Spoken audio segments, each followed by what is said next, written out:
Hello नमस्कार। तो कैसे हैं आप सभी का एक बार फिर स्वागत है आपके अपने यूट्यूब चैनल एकेडमी उत्थान में। और मैं हूं श्रेया राज। तो फटाफट जुड़ जाइए इस जीके और करंट अफेयर्स के महासीरीज में, क्योंकि इसमें तो एक तरफ आप अपना रिवीजन कर लेते हैं और दूसरी तरफ आप कुछ नई चीज़ें भी सीख जाते हैं।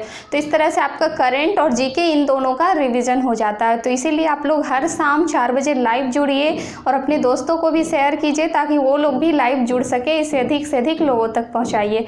और अगर मेरे चैनल को सब्सक्राइब नहीं किया है तो ज़रूर कीजिए ताकि मेरी नोटिफिकेशन आप तक पहुंच जाए सबसे पहले। और वीडियो को अंत तक देखिए, अच्छा लगे तो लाइक ज़रूर कीजिए और कमेंट करके ज़रूर बताइए कि आपको ये वीडियो कैसा लगा। तो आप लोग भी फटाफट आंसर करेंगे। तो सबसे पहला क्वेश्चन है, बेस्ट स्टेट प्रमोशन अवार्ड 2020 किस राज्य को दिया गया?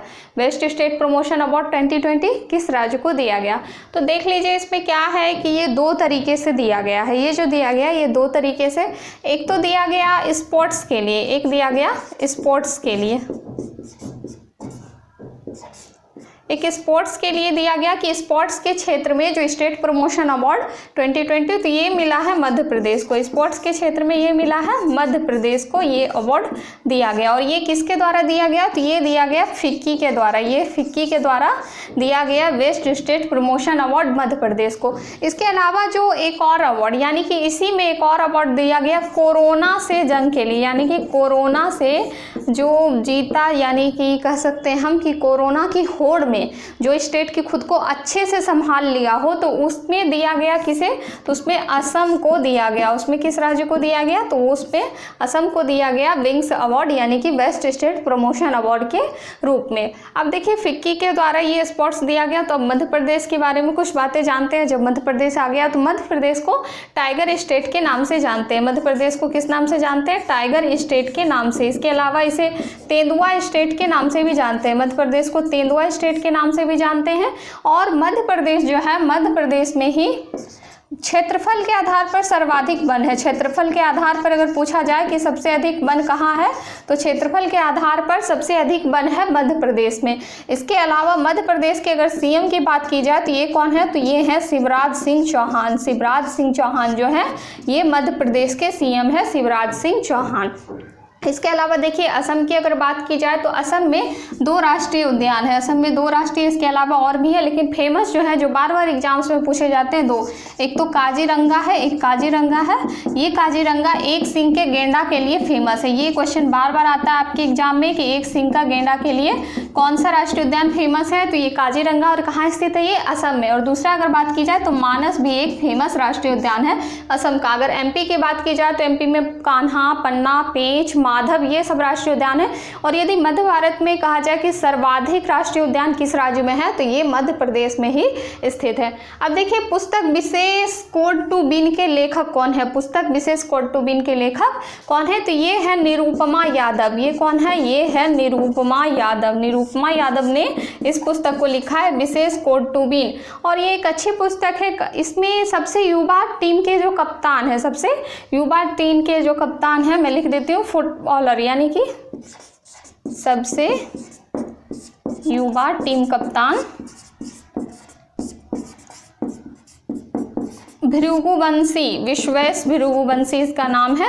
तो इन्हीं के बारे में लिखा गया है, इनमें विश्वेश भृगुवंशी के बारे में इनमें लिखा गया है इस पुस्तक में विशेष कोड टू बिन, जो कि निरुपमा यादव के द्वारा लिखा गया। तो चूंकि आपको पता है कि बुक से 1 या 2 क्वेश्चन आ ही जाते हैं, इसलिए मैं हर रोज कोई ना कोई बुक 1-2 आपके लिए यहाँ पे लेकर आती हूँ ताकि उससे आप सीखें, आपको ध्यान रहे। एक बार में आप नहीं रटे, लेकिन बार बार पढ़ेंगे तो आपको याद रहेगा। तो अब देखिए एक क्वेश्चन है, कृष्णराज सागर बांध किस नदी पर है? कृष्णराज सागर बांध जो है ये किस नदी पर है? तो आप ध्यान में रखेंगे ये दक्षिण भारत की नदी कावेरी नदी पर है। दक्षिण भारत की नदी कावेरी नदी पर है। कल मैंने आपको एक टॉपिक दिया था कि भारत की नदियां, जिसमें मैंने ये सारी नदियों को आपके सारी नदियों के बारे में आपको डिटेल से बताई थी। इसके अलावा मैं विश्व की नदियां भी आपको पढ़ा चुकी हूँ। तो आपने अगर नहीं देखा होगा तो जरूर जाके देखिए। मैं मैप के माध्यम से बहुत अच्छे तरीके से आपको समझाने की कोशिश की हूँ। तो ये देखिए कृष्णराज सागर बांध जो है ये कावेरी नदी पर। अब इस पे क्वेश्चन क्वेश्चन आता है कि ये किसके द्वारा बनवाया गया, यानी कृष्णराज सागर बांध किसके द्वारा बनवाया गया, तो आप ध्यान रखिएगा ये विश्वेश्वरैया के द्वारा ये बनवाया गया 1932 ईस्वी में। विश्वेश्वरैया के द्वारा 1932 ईस्वी में ये कृष्णराज सागर बांध बनवाया गया। और कावेरी नदी पर ही मैटूर बांध है, ये भी आप ध्यान में रखिएगा, तमिलनाडु में है। कावेरी नदी पर मैटूर बांध है, ये कहाँ है, तमिलनाडु में है। मैटूर बांध तमिलनाडु में। इसके अलावा कावेरी नदी पर एक शिव समुद्रम परियोजना है, आप इसे भी ध्यान में रखिएगा। ये क्वेश्चन बार बार पूछा जाता है कि शिव समुद्रम परियोजना किस नदी पर है, तो शिव समुद्रम परियोजना जो है ये भी कावेरी नदी पर ही है, ये कावेरी नदी पर है। इसके अलावा दक्षिण भारत से मैं आपको बताई थी कि दक्षिण भारत को प्रायद्वीपीय भारत कहा जाता है, यानी कि ये 3 ओर से जल से घिरा है, बंगाल की खाड़ी, हिंद महासागर और अरब सागर, इसीलिए इसे प्रायद्वीपीय भारत कहा जाता है। तो कावेरी नदी को दक्षिण भारत की नदी की जगह प्रायद्वीपीय भारत की नदी भी कहना होगा। इसके अलावा अगर पूछ लिया जाए कि दक्षिण भारत की यानी कि प्रायद्वीपीय भारत की सबसे लंबी नदी कौन सी है, तो प्रायद्वीपीय भारत की अगर सबसे लंबी नदी की बात की जाए तो वो है गोदावरी नदी, है। और इसे दक्षिण भारत में वृद्ध गंगा या बूढ़ी गंगा के नाम से भी जानते हैं, आप इसे भी याद रखिएगा, वृद्ध गंगा या बूढ़ी गंगा के नाम से हम इसे जानते हैं, किसे, तो गोदावरी नदी को। और ये दक्षिण भारत की सबसे लंबी नदी है, जैसे कि हमारे देश की सबसे लंबी नदी गंगा नदी है, उसी तरह से दक्षिण भारत की सबसे लंबी नदी गोदावरी नदी। अब देखिए क्वेश्चन है गणतंत्र दिवस 2021 के मुख्य अतिथि कौन रहे हैं। तो इस बार जो गणतंत्र दिवस 2021 में मनाया गया 26 जनवरी को, इसके मुख्य अतिथि कौन रहे, तो देखिए इसके पीछे कहानी है थोड़ी बहुत। तो सबसे पहले तो आने वाले थे ब्रिटेन के जो प्रधानमंत्री बोरिस जॉनसन, आने वाले कौन थे, ब्रिटेन के प्रधानमंत्री बोरिस जॉनसन आने वाले थे, लेकिन उन्हें कोरोना हो गया। बोरिस जॉनसन आने वाले थे लेकिन उन्हें कोरोना हो गया, जिसके कारण कि वो नहीं आए। उसके बाद एक बात फैली कि जो सूरीनाम के राष्ट्रपति चंद्रिका प्रसाद संतोखी है, सूरीनाम के राष्ट्रपति चंद्रिका प्रसाद ये आने वाले हैं, लेकिन इन्होंने भी मना कर दिया, क्योंकि ये 26 जनवरी से पहले 9 जनवरी को प्रवासी भारतीय दिवस जब मनाया गया तो उसमें मुख्य अतिथि के रूप में ये भारत आए थे, इसीलिए उन्होंने गणतंत्र दिवस पर आने से मना कर दिया। तो अब देखिए गणतंत्र दिवस 2021 के मुख्य अतिथि कोई भी नहीं रहे गणतंत्र दिवस के मुख्य अतिथि, नो वन, कोई भी नहीं रहे। और ऐसा इस बार पहली बार नहीं हुआ है, ऐसा भारत में 4 बार हो चुका है। लेकिन इससे पहले मैं आपको ये बता दूं कि अगर सबसे पहली बार पूछा जाए कि गणतंत्र दिवस के मुख्य अतिथि कौन रह चुके हैं, तो सबसे पहली बार जो आए थे वो 1950 ईस्वी में। सबसे पहली बार कौन आए थे, 1950 ईस्वी में आए थे,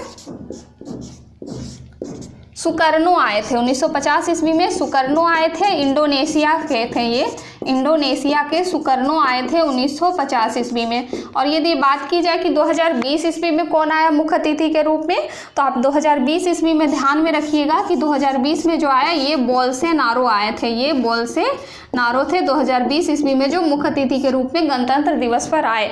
और 2021 में कोई नहीं आया। ऐसा कितनी बार हुआ, 4 बार हुआ। कब कब, तो 1952 में, 1953 में, 1966 में और फिर 2021 में ऐसा हुआ कि कोई नहीं आया। आपको ये सारे क्वेश्चन ध्यान में रखना है, ये सब भी इम्पॉर्टेंट है और एग्जाम में पूछे जाते हैं बार बार। अब देखिए एक क्वेश्चन है, पंख अभियान की शुरुआत किस राज्य ने की, पंख अभियान की शुरुआत किस राज्य के द्वारा की गई। तो सबसे पहले तो मैं ये बता दूं कि ये अभियान जो है ये बालिकाओं के लिए है, ये अभियान बालिकाओं के लिए, क्योंकि ये जो अभियान बनाया गया, इस अभियान ये किसके तहत बनाया गया, तो ये बेटी बचाओ बेटी पढ़ाओ योजना के तहत, इस योजना के तहत ही इस अभियान पंख अभियान की शुरुआत की गई। बेटी बचाओ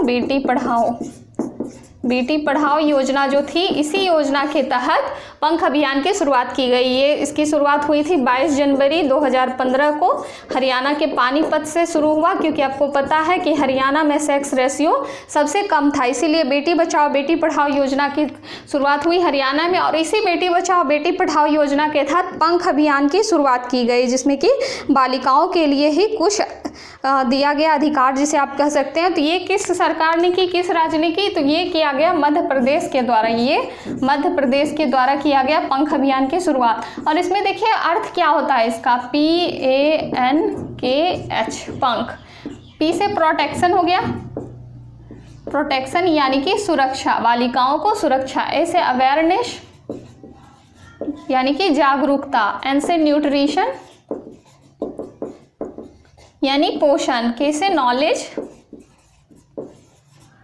यानी ज्ञान, और H से हेल्थ यानी कि स्वास्थ्य। यानी कि इसमें है कि ये सारी चीज़ें जो है protection, awareness, nutrition, knowledge, health, इन सबको बालिकाओं को अवेलेबल कराना, यानी कि बालिकाओं को ये सारे अधिकार मिलने चाहिए, ये सारी सुविधाएं मिलनी चाहिए। ये मध्य प्रदेश के द्वारा बनाया गया और मैंने आपको बताया अभी मध्य प्रदेश के बारे में। अब देखिए पुर्तगाल के राष्ट्रपति कौन है। पुर्तगाल के राष्ट्रपति की बात की जाए तो ये कौन है, मारेलो रिवेलो डे सोसा।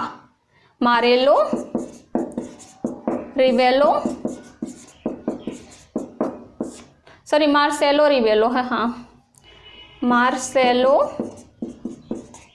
रिवेलो डी सोसा, बड़ा अजीब नाम है इनका मार्सेलो रिवेलो डी सोसा है, ये हैं पुर्तगाल के राष्ट्रपति। ये 2016 में भी बने थे और हाल ही में चुने गए हैं पुर्तगाल के राष्ट्रपति मार्सेलो रिवेलो डी सोसा। और यदि पुर्तगाल की राजधानी की बात की जाए कि पुर्तगाल की राजधानी कहाँ है, तो आप लोग ध्यान में रखिएगा पुर्तगाल की राजधानी लिस्बन है, क्योंकि राज्य राजधानी से भी क्वेश्चन आते हैं एग्जाम में, तो पुर्तगाल की राजधानी लिस्बन है। इसके अलावा पुर्तगाली जो थे हमारे देश में आए थे, आपको पता होगा कि पुर्तगाली हमारे देश में सबसे पहले आए थे 1498 ईस्वी में कालीकट बंदरगाह पर आए थे वास्को डी गामा। और पुर्तगालियों का मुख्य केंद्र पूछा जाता है ये कहाँ है, तो ये गोवा में था। और पुर्तगाली हमारे देश में 1510 ईस्वी में अधिकार कर लिए थे और 1961 ईस्वी में गोवा उनके अधिकार से मुक्त हुआ और इसके बाद ही गए, यानी कि ये सबसे पहले आए और सबसे बाद में गए। पुर्तगाली जो थे सबसे पहले आए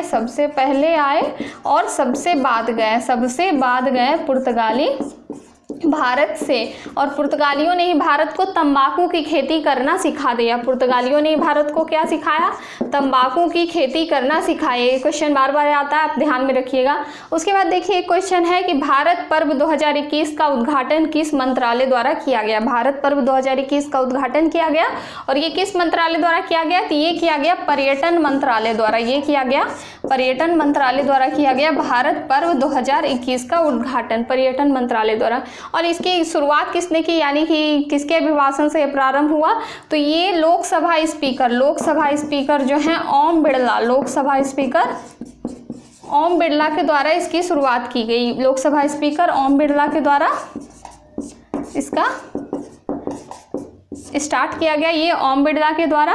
और आपको बता दें कि लोकसभा के अगर पूछा जाए कि पहले स्पीकर कौन थे, तो लोकसभा के फर्स्ट स्पीकर जो थे ये थे जी.वी. मावलंकर थे फर्स्ट स्पीकर। और अगर पूछा जाए कि फर्स्ट महिला स्पीकर कौन थी, तो ये थी मीरा कुमार। फर्स्ट महिला स्पीकर कौन थी, तो ये थी मीरा कुमार। इसके अलावा अगर पूछा जाए कि लोकसभा संयुक्त अधिवेशन की अध्यक्षता कौन करता है, यानी संयुक्त अधिवेशन की अध्यक्षता कौन करता है, तो संयुक्त अधिवेशन की जो अध्यक्षता करता है ये लोकसभा का स्पीकर करता है। लोकसभा का स्पीकर करता है संयुक्त अधिवेशन की अध्यक्षता। और किस अनुच्छेद के तहत, तो अनुच्छेद 108 के तहत करता है। और इसमें एक चीज होता है कि उपराष्ट्रपति भाग नहीं लेता, यानी संयुक्त अधिवेशन में उपराष्ट्रपति भाग नहीं लेता। अनुच्छेद 108 के तहत ये जो स्पीकर होता है वो करता है लोकसभा के स्पीकर संयुक्त बैठक की अध्यक्षता। अब अगर पूछ लिया जाए कि लोकसभा का उल्लेख किस अनुच्छेद में है, तो आपको याद रखना अनुच्छेद 81 में लोकसभा का उल्लेख है। लोकसभा का उल्लेख किस अनुच्छेद में, अनुच्छेद 81 में। आप एक ट्रिक याद रख सकते हैं, सरला एक ट्रिक याद रख सकते हैं, जिसमें 100 से संसद अनुच्छेद 79 में, र से राज्यसभा अनुच्छेद 80 में और ल से लोकसभा अनुच्छेद 81 में। 100 से संसद अनुच्छेद 79, र से राज्यसभा अनुच्छेद 80 और ल से लोकसभा अनुच्छेद 81, यानी कि इन तीनों का आपको ध्यान में रखना है, इन तीनों के अनुच्छेद को। अब देखिए पद्म पुरस्कार 2021 ये दिया जा चुका है और इसकी घोषणा कर दी जा चुकी है। तो ये किसके द्वारा की गई, तो राष्ट्रपति द्वारा घोषणा की गई पद्म पुरस्कार 2021 की। किसके द्वारा, तो राष्ट्रपति के द्वारा पद्म पुरस्कार 2021 की घोषणा की गई, जिसमें कि 119 व्यक्ति को पद्म पुरस्कार दिया जाना है। 119 व्यक्ति को दिया गया, जिसमें कि देखिए पद्म पुरस्कार में 3 पुरस्कार आते हैं, एक तो पद्म विभूषण, दूसरा पद्म भूषण और तीसरा पद्म श्री। एक आता है पद्म विभूषण, मैं लिख देती हूँ, आपको नोट कर लीजिएगा आप लोग। पद्म विभूषण, दूसरा पद्म भूषण और तीसरा है पद्मश्री, तीसरा पद्मश्री। तो ये जो पद्म विभूषण है ये कितने लोगों को दिया गया, ये 7 लोगों को दिया गया। पद्म भूषण कितने लोगों को दिया गया, ये 10 लोगों को दिया गया। और पद्मश्री जो है ये 102 लोगों को दिया गया। आप काउंटिंग करके देख लीजिए, पूरा 119 लोगों को राष्ट्रपति द्वारा पद्म पुरस्कार दिया गया 2021 में। और यदि ये क्वेश्चन आ जाए कि पद्म पुरस्कार की शुरुआत कब हुई, यानी कि पद्म पुरस्कार की शुरुआत कब हुई, तो ये हुई 1954 में, 1954 में पद्म पुरस्कार की शुरुआत हुई। अब देखिए एक क्वेश्चन है, ढोला सादिया पुल का नया नाम क्या रख दिया गया है।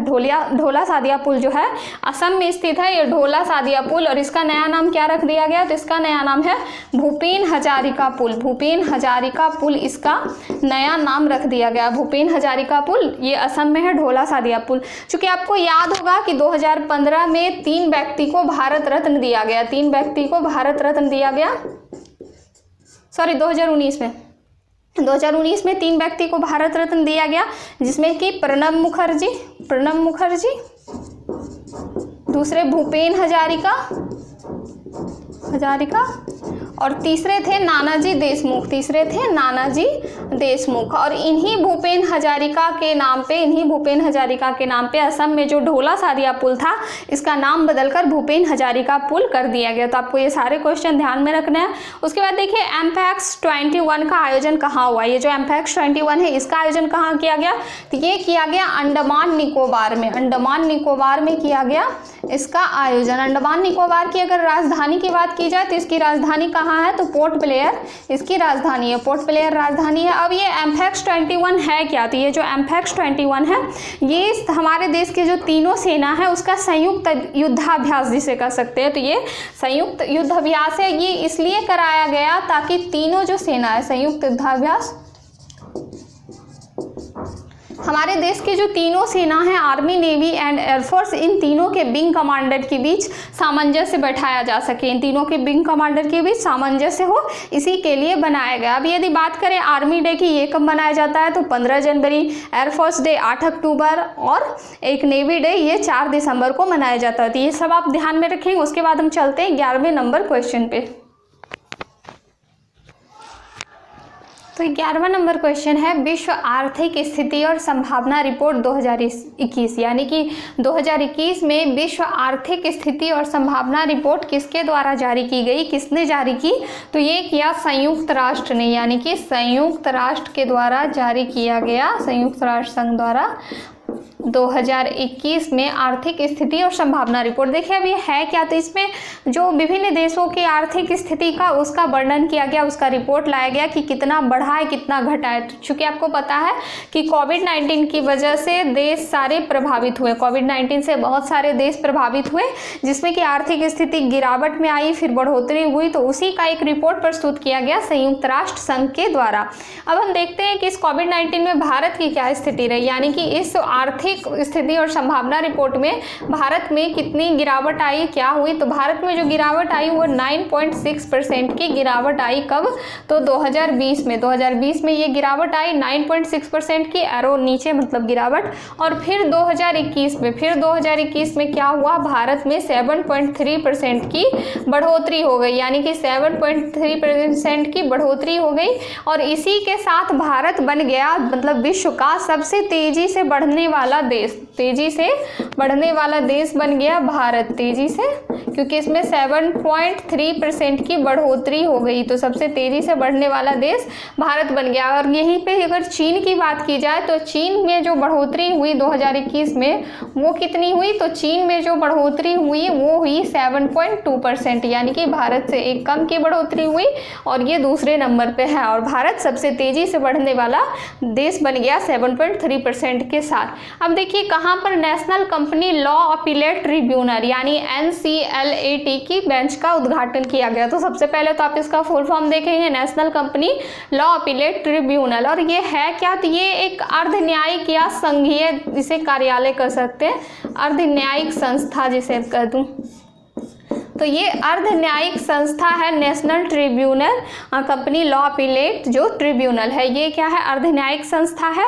और इसका जो मेन बेंच है, यानी कि इसके अगर मेन बेंच की बात की जाए, सबसे पहले मैं ये बता देती हूँ कि ये हाल ही का क्वेश्चन यानी लेटेस्ट का क्वेश्चन है, जिसमें कि इसके बेंच का उद्घाटन कहाँ किया गया। तो ये बेंच का उद्घाटन किया गया चेन्नई यानी तमिलनाडु में, चेन्नई यानी तमिलनाडु में इस बेंच का उद्घाटन किया गया। और ये किसके द्वारा किया गया, तो ये निर्मला सीतारमन, हमारी जो केंद्रीय मंत्री हैं निर्मला सीतारमन, उनके द्वारा किया गया, निर्मला सीतारमन द्वारा इस बेंच का उद्घाटन किया गया। और अगर इसकी बात की जाए NCLAT की, तो ये जो NCLAT है इसका गठन किया गया 2013 के कंपनी एक्ट के तहत। 2013 के कंपनी एक्ट के तहत इसका गठन कब किया गया, तो इसका गठन किया गया 2016 ईस्वी में। आपको ध्यान में रखना है कि 2013 के कंपनी एक्ट के तहत 2016 ईस्वी में NCLAT की स्थापना की गई। और इसका जो मेन बेंच है वो मेन बेंच है ये है कहाँ, तो ये दिल्ली में है इसका मेन बेंच। और इसी का दूसरा बेंच की स्थापना की गई चेन्नई यानी तमिलनाडु में। तो इसी का जो सेकेंड बेंच है यही बना चेन्नई में। और आपको ध्यान रखना है कि NCLT के खिलाफ इसमें अपील दायर की जाती है, यानी कि NCLT के खिलाफ अपील दायर कहाँ की जाती है, NCLAT में।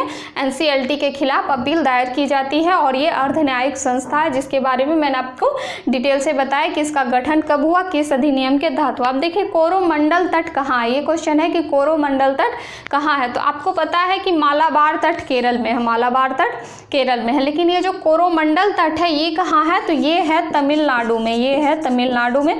मैं अभी आपको बताई थी मालाबार तट के बारे में कि जो सबसे पहले पुर्तगाली वास्को डी गामा आया था तो वो कहाँ आया था, तो ये मालाबार तट पर ही आया था, केरल में है ये मालाबार तट। और ये जो कोरोमंडल तट है तमिलनाडु में है।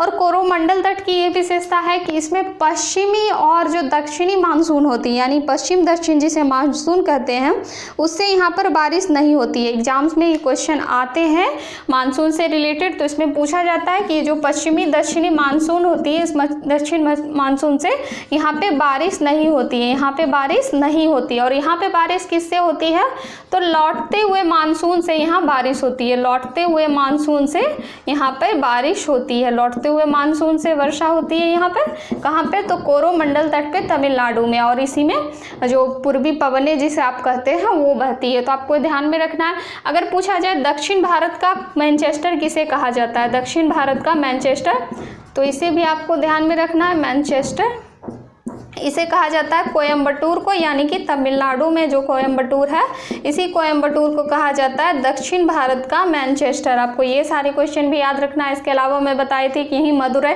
बैगई नदी के किनारे है, तो केरल पेरियार नदी के किनारे है जिस पर इडुक्की बांध बना हुआ है। तो ये सारे क्वेश्चन आपको ध्यान में रखना है। अब देखिए क्वेश्चन है ग्रीन टैक्स पे किस वाहन को छूट दी गई। आपको पता है कि ये जो सड़क मंत्रालय है, सड़क और परिवहन मंत्रालय, उसके द्वारा मैं लिख देती हूँ, सड़क यानी राजमार्ग और परिवहन मंत्रालय के द्वारा ग्रीन टैक्स को मंजूरी दी गई। परिवहन मंत्रालय द्वारा ग्रीन टैक्स को क्या की गई, मंजूरी दी गई ग्रीन टैक्स को। और इस मंजूरी में कृषि वाहनों को छूट दी गई, यानी कि ग्रीन टैक्स से कृषि वाहन को छूट प्रदान की गई। कृषि वाहन यानी कृषि कार्य से संबंधित जो भी वाहन होंगे, कृषि वाहन होंगे, उससे छूट दी गई ग्रीन टैक्स में। और अभी अगर सड़क मंत्री की बात की जाए कि अभी सड़क मंत्री कौन है, तो आपको ध्यान में रखना है सड़क मंत्री नितिन गडकरी हैं। सड़क मंत्री कौन है, नितिन गडकरी जी हैं, हमारे देश के नितिन गडकरी हैं सड़क मंत्री। और इसमें क्या था कि अगर बात की जाए ग्रीन टैक्स में तो किस वाहनों को कितना छूट दिया गया, तो देखिए जो वाहन 8 साल चल चुके हैं, यानी कि 8 साल पुराने जो वाहन हैं, उन्हें रोड टैक्स का 10 से 25% देना होगा। रोड टैक्स का कितना देना होगा, 10 से 25% देना होगा, जो वाहन की 8 साल से चल रहे हैं। और जो वाहन 15 साल से चल रहे हैं, यानी जो वाहन 15 वर्ष से चल रहे हैं, उसे सरकारी कबाड़ माना जाएगा, यानी कि उसे चलाने की अनुमति नहीं होगी, उसे सरकारी कबाड़ माना जाएगा 15 वर्ष पुराने वाहन। और ये जो टैक्स, ये जो सारे टैक्स है, इस टैक्स का उपयोग कहाँ किया जाएगा, तो ये प्रदूषण को खत्म करने में इस टैक्स का उपयोग किया जाएगा, प्रदूषण समाप्त करने में। तो आपको ये सारे क्वेश्चन ध्यान में रखने हैं इसके बारे में। सड़क मंत्री नितिन गडकरी उसके बाद देखिए प्रधानमंत्री फसल बीमा योजना की प्रीमियम क्या है, यानी प्रीमियम राशि, प्रीमियम परसेंटेज जिसे कहते हैं, तो वो कितनी है प्रधानमंत्री फसल बीमा योजना की। चूंकि आपको पता है कि फसल 3 प्रकार के होते हैं, रबी फसल, खरीफ फसल, एक जायद जिसे कहते हैं, इसके अलावा नकदी भी फसल होती है। तो ये जो है इसमें प्रीमियम राशि दी गई, यानी प्रीमियम परसेंटेज दी गई। तो अगर हम रबी फसल की बात करें, रबी फसल की बात जो प्रीमियम थी तो वो थी 1.5% थी रबी फसल की प्रीमियम। अगर खरीफ फसल की बात करें तो खरीफ फसल की जो प्रीमियम थी ये थी 2%। और यदि नकदी फसल की बात करें, नकदी फसल की बात करें जिसमें कि वैसे फसल आते हैं, जैसे आप गन्ना ले लीजिए, कपास ले लीजिए, तो ये सब नकदी फसल है। और ये कितने परसेंट की, इसमें 5% की प्रीमियम राशि दी गई, इसमें 5% की प्रीमियम राशि दी गई प्रधानमंत्री फसल बीमा योजना के तहत। और अगर वर्तमान में पूछ लिया जाए कि कृषि मंत्री कौन है, तो आप ध्यान में रखिएगा वर्तमान में जो कृषि मंत्री हैं वो नरेंद्र सिंह तोमर है। नरेंद्र सिंह तोमर वर्तमान में कृषि मंत्री हैं, नरेंद्र सिंह तोमर। इसके अलावा मैंने आपको बताया था कि अशोक दलबई समिति जो किसानों की आय को दुगना करने से रिलेटेड है, और ये कब तक दुगना करेगी, तो 2022 तक किसानों की आय दुगनी करनी है। मैं लिख देती हूँ, तो 2022 तक किसान की आय जो है, किसान की आय इसे दुगनी करनी है। 2022 तक किसान की आय दुगनी करनी है, 2 गुनी करनी है। और ये कब तक और किस समिति के तहत है, तो ये अशोक दलबई समिति के तहत है। अशोक दलबई समिति। आज तो आप लोगों को लिखने में प्रॉब्लम नहीं हो रहा क्योंकि साफ दिख रहा होगा, इसीलिए मैं 10 करके क्वेश्चन ली हूँ ताकि बड़ा बड़ा लिखे और साफ साफ आपको दिखाई दे। तो आप लोग बताइएगा कि आज कैसा दिख रहा है। उसके बाद देखिए सुभाष चंद्र बोस आपदा प्रबंधन पुरस्कार 2021 किसे मिला। सुभाष चंद्र बोस आपदा प्रबंधन पुरस्कार जो है ये 2021 में किसे मिला, तो ये मिला राजेंद्र कुमार भंडारी को। चूँकि आपको पता है कि सुभाष चंद्र बोस का जो जन्म दिवस है 23 जनवरी, इसे पराक्रम दिवस के रूप में मनाया गया, और इसी में 23 जनवरी को पराक्रम दिवस के रूप में मनाया गया। और सुभाष चंद्र बोस और जो है आपदा प्रबंधन पुरस्कार ये किसे दिया गया, राजेंद्र कुमार भंडारी को। और ये जो पुरस्कार है इसकी अगर शुरुआत की बात की जाए कि इसकी शुरुआत कब हुई, तो ये 2019 में शुरुआत हुई। और 2020 में किसे मिला, तो ये मिला कुमार मुन्नन सिंह को मिला है 2020 में ये पुरस्कार, आपदा प्रबंधन पुरस्कार सुभाष चंद्र बोस। और 2021 में तो मिला है राजेंद्र कुमार भंडारी को। और इसमें अगर राशि की बात की जाए कि कितनी राशि दी जाती है, तो इसमें 5 लाख की राशि दी जाती है, 5 लाख की राशि दी जाती है, आपको ध्यान में रखना है। अब देखिए चंद्रयान से बार बार क्वेश्चन आ रहे हैं आजकल के, तो जितने भी एग्जाम हो रहे हैं जैसे NTPC SSC सब में पूछे जा रहे हैं चंद्रयान से रिलेटेड क्वेश्चन। तो आपको ध्यान रखना है कि चंद्रयान फर्स्ट कब गया, तो ये अक्टूबर 2008 को चंद्रयान फर्स्ट की जो लैंडिंग हुई अक्टूबर 2008 को। और इसका नाम क्या था, तो इसका नाम था PSLV C11 यानी polar satellite launch vehicle C11 के द्वारा चंद्रयान फर्स्ट को लॉन्च किया गया, और ये अक्टूबर 2008 में। अब देखिए चंद्रयान 2 की बात करें तो ये कब किया गया, तो ये 22 जुलाई 2019 को, 22 जुलाई 2019 को। और किस यान के द्वारा किया गया, तो GSLV MK3, यहाँ लिखती हूँ लंबा है ये, GSLV MK3 M1 के द्वारा, GSLV MK3 M1 के द्वारा चंद्रयान 2 को लॉन्च किया गया। कहाँ से, तो 22 जुलाई 2019 को GSLV MK3 M1 द्वारा लॉन्च किया गया। अब देखिए अगर सबसे पहली बार पूछ लिया जाए कि चंद्रमा पर किसने पैर रखा, तो आपको पता है नील आर्मस्ट्रांग। इस क्वेश्चन को मैं डिटेल से आपको बता चुकी हूँ। नील आर्मस्ट्रांग चंद्रमा पर कदम रखने वाले पहले व्यक्ति थे, चंद्रमा पर कदम रखने वाले पहले व्यक्ति थे। उसके बाद देखिए क्वेश्चन है मंगलयान और IGMDP। मेरा तो मन है मैं आपको मंगलयान बता दूं, लेकिन होमवर्क दे देती हूँ क्योंकि 2 क्वेश्चन आपका होमवर्क में जाता है, तो इसीलिए एक ध्यान रखिएगा। आप मंगलयान के बारे में आपको बताना है कि इसकी ये जो कब भेजा गया और किसके द्वारा ये भेजा गया। इसके अलावा और भी जो कुछ भी आपके पास जानकारी होगी मंगलयान के बारे में तो वो आप देंगे। उसके बाद देखिए एक है IGMDP कार्यक्रम का संबंध किससे, आप इसका फुल फॉर्म बताइएगा। उसके बाद इससे रिलेटेड यानी इसका संबंध किस चीज़ से है ये है क्या, ये चीज़ अगर आप बता सकते होंगे तो ज़रूर बताइएगा कमेंट बॉक्स में। यहाँ के बच्चे सारे बहुत इंटेलिजेंट हैं, सारे रोज़ आंसर करते हैं, बहुत अच्छा लगता है आप लोग का आंसर भी देख के। तो ये दोनों क्वेश्चन आपका होमवर्क है, आप लोग इसे बताइएगा। और आज तो अच्छा से दिख रहा होगा, दिखता है नहीं ये चीज़ ज़रूर आप बताइएगा, क्योंकि मैंने इससे पहले गौर किया कि छोटे छोटे हो जाते थे 20 क्वेश्चन लेने पे, तो दिखाई देने में प्रॉब्लम होती थी। तो आप लोग ज़रूर बताइएगा, और अच्छा लगा हो तो कमेंट करके बताइएगा, लाइक कीजिएगा और अपने दोस्तों को भी शेयर कीजिएगा। तो चलिए कल फिर मिलते हैं हम नेक्स्ट एपिसोड के साथ, तब तक के लिए धन्यवाद, जय हिंद।